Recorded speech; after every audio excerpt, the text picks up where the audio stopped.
नमस्कार, आप देख रहे हैं द रेड माइक और मैं हूं मिलन शर्मा। इस वक्त हम बात कर रहे हैं आरजे साइमा से। साइमा को वैसे तो इंट्रोडक्शन की जरूरत नहीं है, she is a very popular voice on the radio and आप रोज साइमा को सुनते होंगे।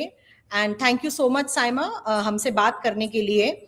आज एक टॉपिक जो है हमारे डिस्कशन का अरिजीत सिंह, और क्योंकि आप तो रेडियो पर हैं लगातार, आपकी तो दिन की शुरुआत और दिन का अंत उनके सुरों से, उनके गानों से होता होगा। और जब उन्होंने ये अनाउंसमेंट की कि मैं कॉल ऑफ कर रहा हूँ प्लेबैक सिंगिंग को, तो पहला आपके जहन में क्या ख्याल आया जब आपने अनाउंसमेंट सुना?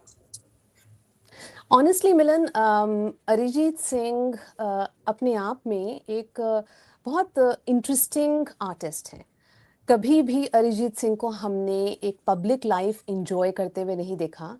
वो खामोशी से अपने गाने गाते हैं और उसके बाद उनके बारे में बात भी नहीं करते हैं। So when I actually read his Instagram post जहाँ पे उन्होंने बोला कि वो अब फर्दर प्लेबैक असाइनमेंट्स नहीं लेंगे, मतलब कि वो इंडियन फिल्म के जो गाने हैं वो उनकी प्लेबैक सिंगिंग नहीं करेंगे। I was not shocked. I mean, I was heartbroken. दिल मेरा ज़रूर टूटा because you know Arijit Singh is one of my favorite singers. मुझे हर वो आर्टिस्ट बहुत पसंद होता है जो जब आता है तो वो कुछ नया करता है। एक जो धर्रे से चीज़ चल रही होती है उसके उसको थोड़ा मोड़ता है। और अरिजीत सिंह को अगर हम देखें तो हम देखेंगे कि करंट म्यूजिक सीन में दो तरह के हम ईरा की बात कर सकते हैं, pre Arijit Singh era and post Arijit Singh era. क्योंकि जब वो आए और आशिकी का हमने वो गाना सुना तुम ही हो, आशिकी 2 का, तो ऐसा लगा कि ये कौन सी आवाज है। आई थिंक बहुत अरसे बाद एक ऐसा गाना आया जिसको लोगों ने लूप पे सुना। मतलब एक जमाना होता था जब हम कैसेट में गाना लगाकर जब सुनते थे, बार बार रिवाइंड करके, बार बार रिवाइंड करके। बहुत वक्त तक वैसा वक्त नहीं आया था, बट जब तुम ही हो आया तो हमें रोमांटिक एंथम मिला और उसके पीछे ऑफ कोर्स अरिजीत सिंह की आवाज थी। जब मैंने वो पोस्ट पढ़ा तो मिक्स्ड रिएक्शन था, क्योंकि मैं जानती हूँ एक आर्टिस्ट के लिए एक कमर्शियल इंडस्ट्री में अपने आर्ट को कायम रखना एक चैलेंज होता है। और मुझे खुशी इस बात की भी है कि अरिजीत सिंह ने अपने आर्ट को और अपने क्राफ्ट को वो इम्पोर्टेंस दी है, उसको बचाने की कोशिश की है। और मुझे ऐसा लगता है कि हम बहुत उनको सुनेंगे और बहुत तरीके से, बहुत वैरायटी में उनको सुन पाएंगे। ऑफ कोर्स फिल्मों से उनका जाना एक बहुत बड़ा वॉइड तो क्रिएट करेगा, लेकिन I am hoping, I am keeping my fingers crossed कि हमें अरिजीत सिंह को बहुत तरह से और बहुत वैरायटी में सुनने का मौका मिलेगा। साइमा, हमारे द रेड माइक के दर्शक इस वक्त आपको देख रहे हैं, सुन रहे हैं, उन्हें थोड़ा ये भी बताइए कि कितना मुश्किल होता है एक इतने बड़े गायक के लिए जो अपने करियर के, हम कह सकते हैं, पीक पर है इस वक्त, प्लेबैक सिंगिंग छोड़ देना। और इस पर जो इंडस्ट्री है उसका रिएक्शन और जिस तरीके की बातें इस वक्त हो रही हैं उसके बारे में थोड़ा बताइए। एक्चुअली अरिजीत सिंह के लिए मुझे नहीं लगता कि बहुत बड़ा लॉस है। क्योंकि जैसे मैंने बोला कि वो गाते रहेंगे और हम उनको सुनते रहेंगे अलग अलग वैरायटी में, अलग अलग ट्रेंड्स के साथ, उनके कॉन्सर्ट्स में और उनके मे बी पर्सनल एल्बम्स में। लेकिन मैं ये ज़रूर बोलूँगी कि इंडियन फिल्म इंडस्ट्री के लिए ये एक बहुत बड़ा लॉस है। एक्चुअली मिलन, अगर हम ऑनेस्टली पूरी चीज़ को समझें तो अरिजीत सिंह के आने के बाद, उनके गानों के हिट होने के बाद, हर दूसरा सिंगर आज फिल्म इंडस्ट्री में अरिजीत सिंह जैसा साउंड करने लगा है। उनका स्टाइल जो है, क्योंकि वो चलता है, और मुझे लगता है ये एक बहुत बड़ी वजह बनी होगी। I mean of course Arijit Singh ने इसके बारे में अभी तक नहीं कहा है कि उन्होंने ये डिसीजन क्यों लिया, मगर मुझे लगता है कि अरिजीत सिंह को अपना आर्ट और अपना क्राफ्ट, अपने म्यूजिक से इतना प्यार है कि वो किसी भी बंदिश में नहीं बंधना चाहते थे। होता क्या है, जब एक तरह का गाना हिट होने लगता है, एक तरह की आवाज़ हिट होने लगती है, तो बहुत बड़ा कमर्शियल प्रेशर होता है कि आप इसी तरह के गाने गाइए, क्योंकि अब जी। ये हिट फॉर्मूला हो गया है। एक आर्टिस्ट के लिए उसमें बंधना एक बहुत बड़ा चैलेंज है, बिकॉज आर्टिस्ट को फ्रीडम पसंद होती है। उसको उसको उड़ना पसंद है, उसको बंधना नहीं पसंद। और जब आप एक आर्टिस्ट को एक स्टाइल में बांध देते हैं तो वो कहीं ना कहीं अंदर फड़फड़ाने लगता है, अनलेस अब उसके अंदर ये आवाज आए कि चलो ये तो शोहरत और पैसे कमाने का दौर है, इसमें पैसे कमाने चाहिए। But that's where Arijit Singh is different. He is not the kind of artist जिन्होंने कभी भी बहुत publicity और बहुत stardom को enjoy किया है. In fact, अगर मैं जब उनका एक दो इंटरव्यू सुना मैंने, और मैंने उनको एक दो बार देखा, not up close and personal but just like a, तो मुझे ऐसा लगा कि वो ये पॉपुलैरिटी और वो ये सोशल जो अटेंशन मिलता है उसको एंजॉय नहीं करते। इनफैक्ट अपने इंटरव्यू में उन्होंने बोला, बड़ी खूबसूरत बात बोली कि यू नो जब मुझे कोई अरिजीत सिंह मेरा अपना बुलाता है तो मुझे ऐसा लगता है कि that person is cracking a joke on me, मुझे अपना नाम सुनना अच्छा नहीं लगता अब, बिकॉज अब वो नाम एक अलग ओहदा है, वो एक अलग ब्रांड है, वो सेलिब्रिटी का नाम बन गया है, वो मेरा नाम नहीं है। तो मेरे अपने मुझे अरिजीत सिंह कह के नहीं बुलाते। अब जो शोहरत पसंद है और जिसको वो बहुत अच्छा लगता है, आमतौर पे लोगों को अपना नाम सुनना बहुत अच्छा लगता है। बट एक जी आर्टिस्ट है जो कह रहा है कि मुझे अच्छा नहीं लगता, so he is a very personal person and he honours that personal space. And I think वो म्यूजिक में उड़ान भरना चाहते हैं, इसलिए हर वो बंधन, हर वो केज, हर वो एक रिस्ट्रिक्शन जो कि एक कमर्शियल प्रेशर है, चाहे वो ट्रेंड के तहत हो या प्रोड्यूसर्स के तहत हो, I think he wants to break free from that. और मुझे ऐसा लगता है, and I really really respect him for it, because हर वो इंसान जो अपने ज़मीर की आवाज़ सुनता है कहीं ना कहीं बड़ा सच्चा होता है। ऐसा आपको, मुझे और तमाम जो अरिजीत सिंह के फैंस हैं दुनिया भर में, उन्हें भी ऐसा लग रहा है कि हाँ, ये बंदा कुछ अलग है, कुछ अलग करेगा। और इस वक्त तो हम यही होप कर सकते हैं कि अगर वो कुछ नया म्यूजिक लाएंगे तो वो कैसा होगा, उसे हम एक्सेप्ट करें। और साइमा, आपने देखा कि इंडस्ट्री के काफी लोग, चाहे बी प्राक हो या फिर बड़े बड़े सिंगर्स हों, श्रेया घोषाल तक ने बहुत अच्छा एक मैसेज लिखा है उनके लिए। तो आई वुड से कि थोड़ा सा डिफिकल्ट तो है इंडस्ट्री में, और जिस तरीके से आप इंडस्ट्री को देखते हैं, इतनी वहां पर स्ट्रिक्टनेस है, रूल्स रेगुलेशंस हैं, आप कॉन्ट्रैक्ट्स में बंध के रह जाते हैं। तो जैसे आपने बताया कि एक अलग तरीके की चीज करना, और वो भी इतनी कम उम्र में, वो बहुत अलग है। आपसे Right. पूछना चाहूंगी कि आपने जो अरिजीत सिंह के बहुत गाने सुने होंगे, आपका एक कोई या दो कोई फेवरेट गाने अरिजीत के कौन से हैं? म्यूजिक को लेकर ये सबसे बुरे सवाल होते हैं, बिकॉज मैं कैसे चुनूं एक या दो गाना। बट अरिजीत सिंह को लेकर आई थिंक पहला गाना जो मैंने इतनी बार लूप पे सुना है कि मुझे मुझे याद भी नहीं है, एंड दैट इज मुस्कुराने की वजह तुम हो from city lights. That's Right. One of the songs जो कि, और वो काफी लंबा गाना है बट वो लंबा लगता ही नहीं है, बिकॉज अच्छी चीजें हमेशा बहुत जल्दी गुजर जाती हैं शायद। और दूसरा, जब हैरी मेट सेजल का हवाएं, द हाँ, वे ही सिंग्स, ऐसा लगता है कि वाकई में हवा चलनी शुरू हो गई और वाकई में उस हवा में हम भी कहीं ना कहीं शामिल हैं। And of course not to forget Laal Ishq, I think it is one of the most beautiful songs.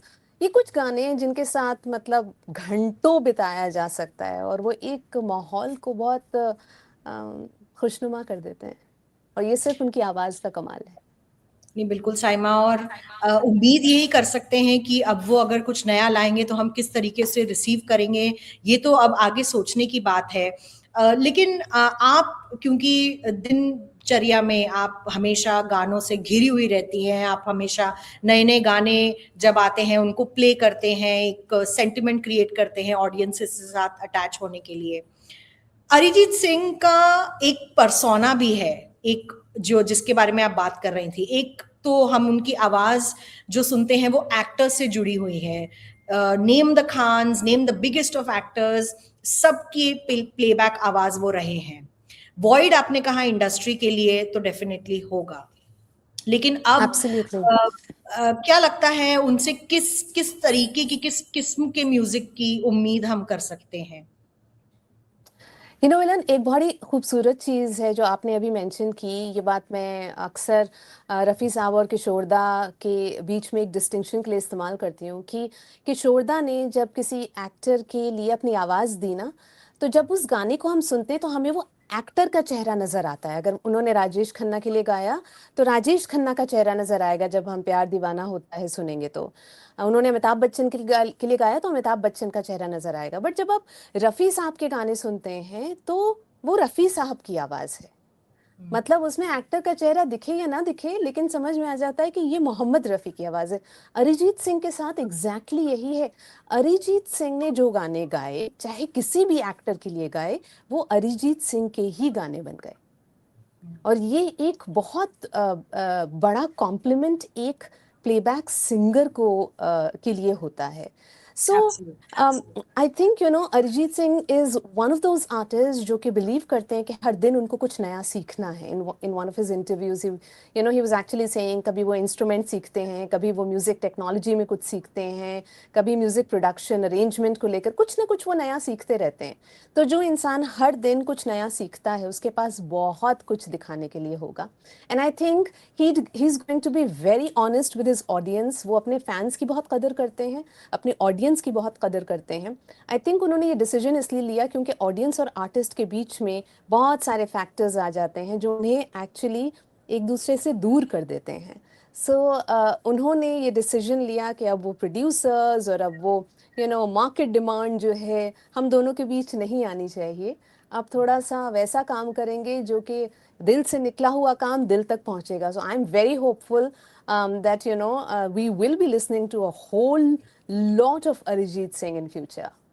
और देखिए ना उन्होंने ये मैसेज कैसे भेजा अपने ऑडियंसेस तक।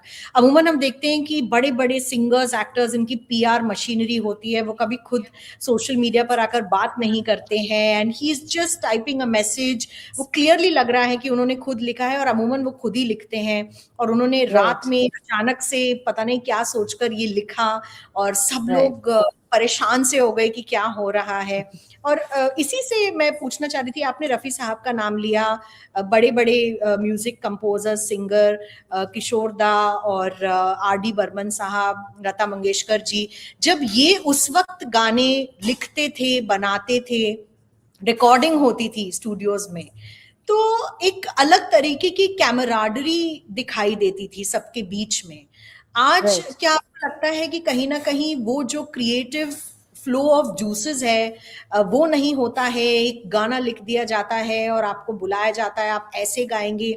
साइमा, ये बताइए कि प्लेबैक सिंगिंग जिस तरीके से उस वक्त रिकॉर्ड होती थी, आज आप एक सुर चेंज नहीं कर सकते, एक लय में आप एक चेंज नहीं कर सकते। ये सब आर्टिस्ट को बांधता है, रिस्ट्रिक्ट करता है। तो प्लेबैक सिंगिंग का आपको फ्यूचर क्या दिखाई दे रहा है? जैसे जेनजी भी देख रहा है, आगे आगे क्या हो सकता है इसमें? देखिए मिलन, एक्चुअली आप कितने कामयाब आर्टिस्ट हैं या आप कितनी कामयाब टीम है, ये वक्त डिसाइड करता है। अगर आप ओवरनाइट वायरल हो गए और आप हफ्ते 10 दिन 1 महीने तक वायरल रहे और फिर आपको कोई नहीं जानता, कोई नहीं ढूंढ रहा, तो मुझे नहीं लगता उसको कामयाबी कहेंगे। हम आज भी अगर रफ़ी साहब के गाने सुनते हैं, किशोरदा के गाने सुनते हैं, वे सोचते रहते हैं क्या है इनमें कि मतलब इतने साल गुजर गए फिर भी वो हमारे साथ हैं। और वो था इस टीम का साथ आना, music director, lyricist, playback singers, music arrangers, orchestra, ये सब जब साथ मिलके एक गाने को रिकॉर्ड करते थे तो उन सब की रूह उसमें शामिल है, उन सब का दिल उसमें शामिल है, और वो एक खूबसूरती से चीज़ निकल के आती है। आज भी बहुत सारे सिंगर्स हैं जो कि बिना फुल टीम के रिकॉर्ड करना उन्हें अच्छा नहीं लगता, बिकॉज जो आपने बोला अब ड्यूएट गाना गाना है, तो ऐसी रिकॉर्डिंग भी होती है कि मेल प्लेबैक सिंगर आए, उन्होंने अपना पोर्शन गा दिया, वो चले गए। उसके बाद फीमेल प्लेबैक सिंगर आई, उन्होंने अपना पोर्शन गाया, वो चली गई। मगर वो फिर उतना ही थोड़ा सा दिल तक पहुंचने में उसको वक्त लगता है, कान तक पहुंचता है, कान को अच्छा लगता है, बीट्स अच्छे लगते हैं, मगर वो दिल तक नहीं पहुंचता। और जो चीज़ दिल तक नहीं पहुंचती वो रहती नहीं। तो इसलिए आज के दौर में बहुत कम ऐसे आर्टिस्ट्स हैं जिनकी शिद्दत और जिनकी तपस्या और जिनका डिसिप्लिन उनके गाने में, उनके आर्ट में, उनके म्यूजिक में, उनके लिरिक्स में सुनाई देता है। और जब वो सुनाई देता है ना, तो शायद वो उस टाइम उतना पॉपुलर ना हो, वो वायरल ना हो, लेकिन वो धीरे धीरे धीरे करके जिंदा रहता है और पहुंचता है। Arijit Singh is one such example. मतलब उनके गाने जो उन्होंने 5 साल पहले, 6 साल पहले गाए हैं, वो भी आज सुन के उतना ही मजा आता है जितना कि हम छलिया सुन लें। सो ऑफ कोर्स उसका बहुत बड़ा फर्क पड़ता है, और इसीलिए जितने भी सीजन्ड प्लेबैक सिंगर्स हैं, वो कभी इस शॉर्टकट को नहीं लेते। वो हमेशा उसी तरह से गाते हैं जो एक कायदा है गाने का। आप बात कर रही थी तो मुझे एक बहुत दिलचस्प किस्सा याद आया। वैसे तो अरिजीत सिंह के आप इंटरव्यूज देखेंगी तो हाल ही में उन्होंने इक्का दुक्का कोई इंटरव्यूज दिए हैं, ज्यादा वो बात नहीं करते हैं अपने आप के राइट। बारे में, जैसा आपने बताया। तो उन्होंने कहा था कि मैंने अपने गले को काटा है, एक एक तरीके से, जैसे तराशते हैं हीरे को, वैसे तराशते हैं। उन्होंने गले की लेयर्स काट काट के अपना म्यूजिक बनाया है, अपनी वॉइस बनाई है। एब्सोल्युटली। तो इस हम्म। तरीके का जो पैशन है, जो हार्डवर्क है, आई एम श्योर बहुत सारे आर्टिस्ट में भी होगा, बहुत सारे आर्टिस्ट में नहीं भी होगा। लेकिन राइट। कहीं ना कहीं मुझे लगता है फैंस ये सब सुनकर, देखकर समझ जाते हैं कि कौन आर्टिस्ट जेन्युइन है, कौन आर्टिस्ट सिर्फ कमर्शियल सक्सेस के लिए गा रहे हैं। लेकिन सामा, कहीं ना कहीं ये तो है ना कि इस इंडस्ट्री में अब जो ओरिजिनल म्यूजिक है, क्लासिकल आर्टफुल म्यूजिक है, उसका आना थोड़ा कम हो गया है, और इसीलिए शायद अरिजीत ने स्टेप लिया है। और हो सकता है कि आगे और भी आर्टिस्ट ऐसा करने की हिम्मत करें। एब्सोल्युटली मिलन, ये जनरेशन भी अलग है। हम एक अलग दौर में रह रहे हैं। हम उस दौर में रह रहे हैं जहाँ पे हमारे अंदर सब्र नहीं है। हमें कोई भी चीज़ 10 मिनट के अंदर चाहिए होती है। हमें कुछ भी पढ़ना होता है, एक क्लिक करके हमें वो मिल जाना चाहिए। तो वो एक इंस्टेंट जनरेशन, और इंस्टेंट जनरेशन में जो गाने भी बन रहे हैं वो इंस्टेंट वाले बन रहे हैं कि आपको एकदम से पसंद आ जाए, फिर वो कहाँ जाएं, किसी को क्या लेना देना। तो बहुत सारे कंपोजर्स, आर्टिस्ट इसी तरह से इस इंडस्ट्री में आए हैं कि भाई 4-5 साल जो है अच्छा बढ़िया काम करेंगे, पॉपुलर हो जाएंगे, फिर देखेंगे आगे क्या करना है। बट कुछ आर्टिस्ट जो हैं वो सिर्फ काम करने नहीं आते, वो सिर्फ पॉपुलर होने नहीं आते। और अरिजीत सिंह इस इंडस्ट्री में पॉपुलर होने नहीं आए थे। वो अच्छे हैं, वो पॉपुलर हो गए, वो सेंसेशनल हो गए, मगर क्या वो उनका गोल था? नहीं। उनकी उनकी बॉडी लैंग्वेज, उनकी बातों में ये बात नजर आती है, सुनाई देती है कि कभी उन्होंने सिर्फ शोहरत हासिल करने के लिए गाने नहीं गाए।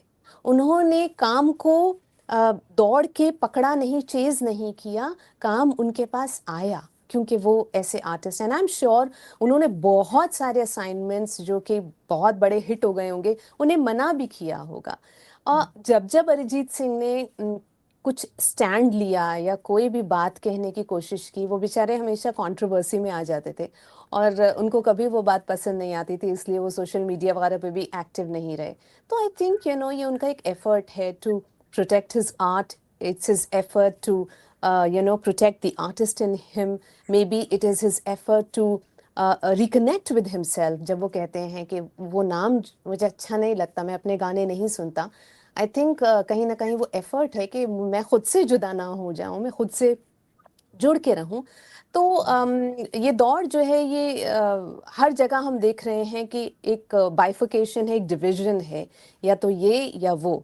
तो म्यूजिक में भी ऐसा ही है कि या तो हमें वो वाले आर्टिस्ट मिल रहे हैं जो जिनके गाने जो हैं ओवरनाइट हिट हो जाते हैं और फिर वो कहाँ गायब हो जाते हैं हमें नहीं पता, या फिर वो आर्टिस्ट भी हैं जो कि मेहनत कर रहे हैं यहाँ पर और उन्हें इंस्टेंट शोहरत नहीं चाहिए, तो they will stay for a very long time, and I think Arijit Singh is one of them. Saima, इस बात पर एक साइमा स्टाइल शायरी हो जाए प्लीज। क्या आ रहा है आपके जहन में, क्या क्या सोच रहे हैं आप इस वक्त जब ये आप इस बारे में बात कर रही हैं? आई थिंक अरिजीत सिंह ने जब वो इंस्टाग्राम पोस्ट लिखा होगा तो उन्होंने खुद के लिए खुद से ये कहा होगा कि खुद ही को कर बुलंद इतना कि हर तकदीर से पहले खुदा बंदे से खुद पूछे बता तेरी रजा क्या है। So all the very best to Arijit Singh, and I'm just waiting and hoping and praying कि जल्दी से उनका कुछ नया आए ताकि दिल को एक आश्वासन मिले कि he is not gone anywhere, he is right here. Saima, बहुत बहुत शुक्रिया हमसे और हमारे द रेड माइक के जो दर्शक हैं वो आपको देख रहे हैं, सुन रहे हैं, उनसे जुड़ने के लिए। और हम भी यही उम्मीद कर रहे हैं as die hard fans of Arijit Singh कि उनका कुछ नया कदम जो आएगा और किस तरीके से आएगा, और हम बेसब्री से उसका इंतजार करेंगे। बहुत बहुत शुक्रिया साइमा। बहुत शुक्रिया मिलन, थैंक यू सो मच।